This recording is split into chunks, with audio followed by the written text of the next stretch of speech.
आज की इस गहन चर्चा में हम एक ऐसे असल जिंदगी के लीगल ड्रामा पर बात करने वाले हैं जो सीधे पटना हाईकोर्ट के एक बेहद अहम फैसले से निकल कर आया है। जी, और ये फैसला 22 जनवरी 2026 को सुनाया गया था और फिर 3 फरवरी 2026 को अपलोड हुआ। बिल्कुल।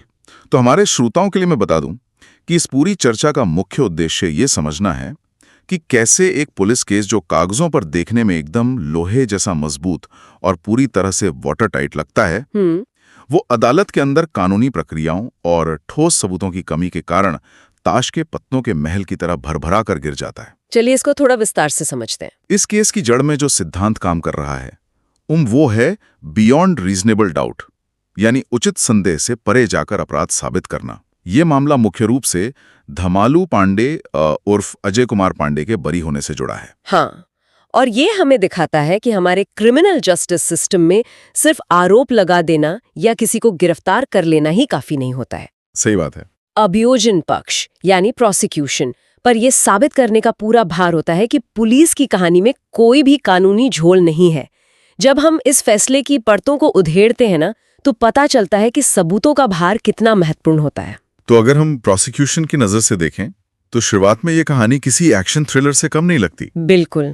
2 मई 2006 की बात है। कटैया पुलिस स्टेशन के एसएचओ और इस केस के सूचक, जो कि ट्रायल में गवाह नंबर 3 यानी PW3 थे, हाँ, सरदेंदु शरद, उनको एक गुप्त सूचना मिलती है। सूचना ये थी कि एक वांटेड अपराधी धमालू पांडे बेलीटोला गांव में पंखी मिश्रा के घर पर अपने साथियों के साथ छिपा हुआ है और कोई बहुत बड़ी घटना को अंजाम देने की फिराक में है। इसके बाद एसएचओ तुरंत हथवा के एसडीपीओ के साथ मिलकर एक रेड प्लान करते हैं और शाम 4:30 बजे पुलिस टीम उस घर को घेर लेती है। और पुलिस के वहां पहुंचते ही जो अफरा तफरी मचती है वो इस केस का टर्निंग पॉइंट बनती है। वो कैसे? क्योंकि पुलिस को देखते ही एक आदमी भागने की कोशिश करता है और उसके गले में एक कार्बाइन लटकी हुई थी। बाप रे।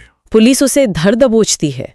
शुरुआत में वो अपना नाम संजय पांडे बताता है, लेकिन गांव वालों की भीड़ में से लोग उसे पहचान लेते हैं कि यही असल में धमालू पांडे है। अच्छा। और इसके बाद जो सीजर लिस्ट यानी जब्ती सूची बनती है, वो किसी भी पुलिस अधिकारी के करियर की एक बहुत बड़ी कामयाबी मानी जा सकती है। हाँ, उस सीजर लिस्ट में दर्ज हथियारों की लिस्ट वाकई ध्यान खींचने वाली है।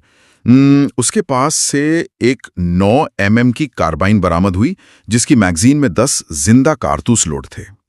और 9 mm कार्बाइन कोई आम हथियार नहीं है, ये एक प्रोहिबिटेड आर्म यानी प्रतिबंधित हथियार की श्रेणी में आता है। जी। इसके अलावा एक .315 बोर का देसी कट्टा भी मिला, जिसमें एक जिंदा कारतूस था। एक नेपाली खुखरी, एक नोकिया मोबाइल और बिना नंबर प्लेट वाली एक सुनहरे रंग की बजाज CT 100 बरामद हुई। यहाँ सबसे हैरान करने वाली बात यह है कि पुलिस की ये कहानी और ये रिकवरी इतनी प्रभावशाली थी कि निचली अदालत ने इसे बिना किसी संदेह के स्वीकार कर लिया। बिल्कुल, कागजों पर तो ये पुलिस की बहुत बड़ी जीत लग रही थी। हाँ, साल 2009 में ट्रायल कोर्ट ने इन्हीं सबूतों के आधार पर उसे आर्म्स एक्ट और IPC की धारा 414 के तहत दोषी मान लिया और 7 साल तक एक कठोर कारावास की सजा सुना दी। 7 साल। लेकिन असल कहानी कोर्ट रूम में कुछ और ही थी। जब मामला हाई कोर्ट में अपील के लिए गया तो क्रॉस एग्जामिनेशन के दौरान इस पूरी ओपन एंड शट कहानी की बुनियाद हिलने लगी। तो इस सब का आखिर मतलब क्या है? इतनी भारी बरामदगी और रंगे हाथों गिरफ्तारी के बावजूद केस हाई कोर्ट में क्यों नहीं टिक पाया? इसका सीधा जवाब अभियोजन पक्ष के गवाहों की गवाही में छिपा है। इस केस में कुल 3 सरकारी गवाह पेश हुए थे ना? जी। PW1 राजेश्वर प्रसाद, जो छापेमारी टीम का हिस्सा थे, PW2 श्री कृष्ण राम, जो सार्जेंट मेजर थे, और PW3 सरदेंदु शरद, जो खुद SHO थे। हाँ, और अदालत में गवाहों के बयानों में जो विरोधाभास सामने आया, उसने प्लेस ऑफ अकरेंस यानी घटना स्थल को ही संदिग्ध बना दिया। बिल्कुल। आप देखिए, PW3 यानी SHO का कहना था कि आरोपी को पंखी मिश्रा के दालान और घर के बीच में पकड़ा गया था। वहीं दूसरी ओर उसी छापेमारी दल के अहम सदस्य PW1 ने कोर्ट में जिरह के दौरान बताया कि गिरफ्तारी घर और गैरेज के बीच हुई थी। अब दालान और गैरेज का ये फर्क सुनने में शायद एक मामूली सी चूक लगे, लेकिन एक क्रिमिनल ट्रायल में तो प्लेस ऑफ अकरेंस केस की नींव होता है। एकदम सही कह रहे हैं आप। अगर पुलिस अपनी ही रेड की जगह को लेकर एकमत नहीं है, तो अदालत ये कैसे मान ले कि बाकी की कहानी पूरी तरह से सच है? और बात सिर्फ यहीं खत्म नहीं होती।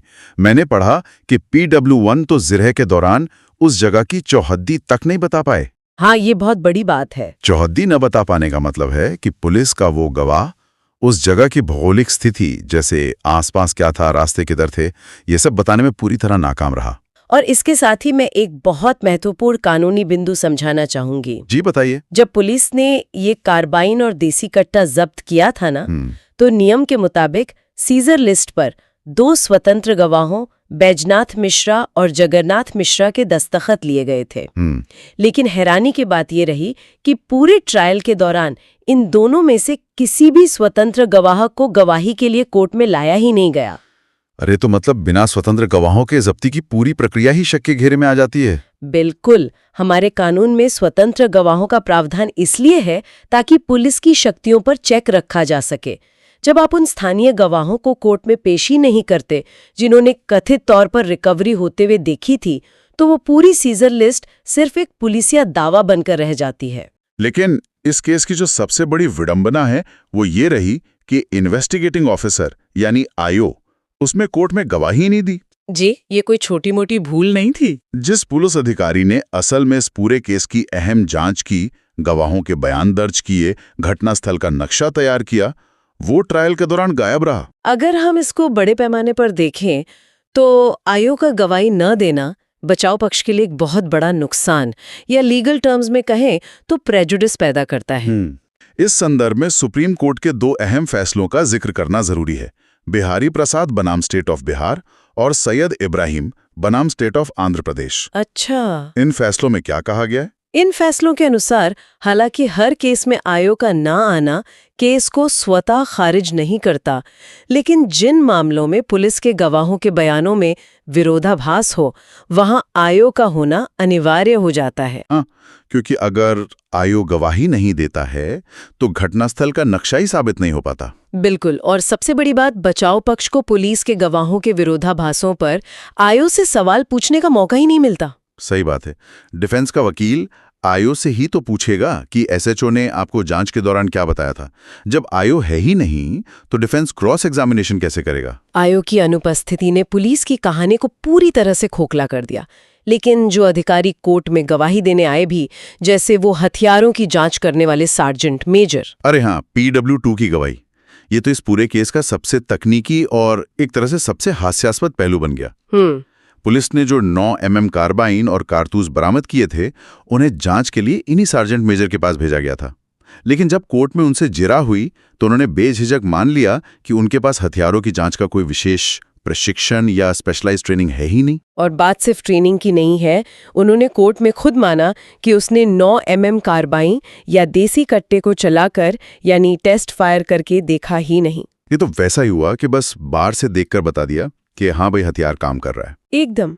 उसने सिर्फ हथियारों का भौतिक सत्यापन किया, फिजिकल वेरिफिकेशन, और अपनी रिपोर्ट में लिख दिया कि हथियार इफेक्टिव कंडीशन में है, बिना टेस्ट फायर के। हाँ, और ये फोरेंसिक जांच की एक बहुत बड़ी नाकामी थी।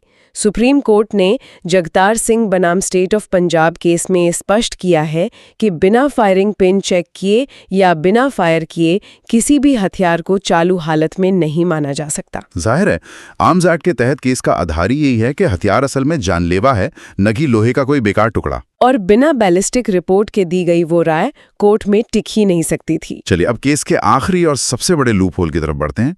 जिला मजिस्ट्रेट यानी डीएम की भूमिका है उसमें केस चलाने के लिए डीएम से मंजूरी या सैंक्शन लेना अनिवार्य है, धारा 39 के तहत। राइट। जी बिल्कुल। और ये कोई प्रशासनिक औपचारिकता नहीं है। मदन मोहन, सुखलाल बंशी लोधी और मोहम्मद इसरार जैसे मुकदमों की नज़ीरें बताती हैं कि मंजूरी देना एक अर्ध न्यायिक काम है, क्वासी जुडिशियल काम। मतलब उसमें अधिकारी को अपना दिमाग लगाना होता है, एप्लीकेशन ऑफ माइंड जरूरी है। हाँ, सैंक्शन ऑर्डर ऐसा होना चाहिए जिसे पढ़कर समझ आए कि डीएम ने केस के तथ्यों पर विचार किया है। लेकिन इस केस में गोपालगंज के डीएम ने क्या किया? उन्होंने बिना कोई विवरण लिखे कि हथियार कहाँ से मिले, आरोपी कैसे पकड़ा गया, बस पुलिस की एक हाथ से लिखी रिपोर्ट पर आंख मूंदकर हस्ताक्षर कर दिए। यानी कानूनी रूप से ये मंजूरी पूरी तरह अमान्य थी। बिना वैध सैंक्शन के तो आर्म्स एक्ट का ट्रायल ही शून्य हो जाता है। बिल्कुल। तो अगर हम पूरे मामले का निष्कर्ष निकालें तो इन सभी कमियों के कारण गवाहों में मतभेद, आयोग का ना होना, बिना टेस्ट किए हथियारों की रिपोर्ट और डीएम की गलत मंजूरी, इन सब की वजह से माननीय जस्टिस आलोक कुमार पांड्या ने ट्रायल कोर्ट के फैसले को पलट दिया। जी, और अपीलकर्ता को सभी आरोपों से तत्काल प्रभाव से बरी कर दिया गया। और एक बात और, कोर्ट ने एमिकस क्यूरी सुश्री मुस्कान सिंह को उनकी कानूनी सहायता के लिए 5,000 रुपए का शुल्क देने का भी निर्देश दिया। ये काफी अच्छी बात है। यह मामला हमें सिखाता है कि न्याय प्रणाली में किसी भी इंसान को तब तक सजा नहीं दी जा सकती जब तक कि आरोप उचित संदेह से परे साबित न हो जाएं। मैं पूरी तरह सहमत हूँ। प्रक्रिया का पालन न करना पुलिस की पूरी मेहनत पर पानी फेर सकता है। शॉर्टकट लेना या औपचारिकताओं को हल्के में लेना न्यायपालिका बर्दाश्त नहीं करती। बिल्कुल। अंत में मैं एक ऐसा विचार छोड़ना चाहूंगा जो शायद सीधे फाइलों में ना लिखा हो, लेकिन सोचने पर मजबूर करता है। कोर्ट में आ गया होता या डीएम ने 5 मिनट फाइल पढ़ ली होती तो क्या आज फैसला कुछ और होता? ये बहुत ही गंभीर सवाल है। ये बात सोचने पर मजबूर करती है कि जेलों में कितने ऐसे लोग होंगे या कितने ऐसे लोग छूट गए होंगे जिनकी किस्मत का फैसला असल अपराध से ज्यादा इस बात पर निर्भर कर गया कि एक सरकारी कागज ठीक से भरा गया था या नहीं। न्याय और अन्याय के बीच की लकीर कभी-कभी बहुत ही बारीक होती है। एकदम सही। तो आज की इस गहन चर्चा में बस इतना ही। हमारे साथ जुड़ने के लिए धन्यवाद।